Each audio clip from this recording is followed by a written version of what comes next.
Well, hey everybody, Cranky Canuck here, and today I'd like to welcome you to my new series Cottage Talks, reporting directly from Premier Doug Ford's cottage. Now there's a metric fuck ton of Doug Ford stories we're gonna dig into over the next couple of years, but first, let's cut to the chase about what's going on with conservative political marketing across Canada.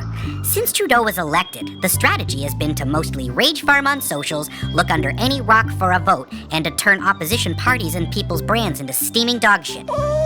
And this has been fantastic for a PC party with no new helpful ideas of its own. The PC Party of Canada is so brutally uncreative, they didn't even invent this diabolical strategy. They had to steal that too.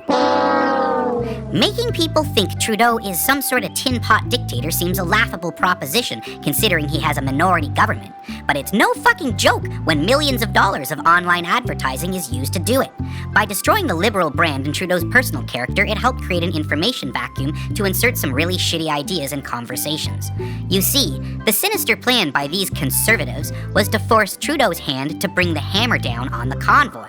The optics of this would certainly help their ridiculous dictator narrative that they've been building for years. But the truth is, this was actually a provincial responsibility of Doug Ford after the failure of the local police. Now one might ask, why the heck would Doug ignore such a gigantic problem? Simple. When Dougie tried to pull some real dictator moves by suspending QP workers' rights, the media narrative instantly flipped to, well, both sides do fascist dictator shit.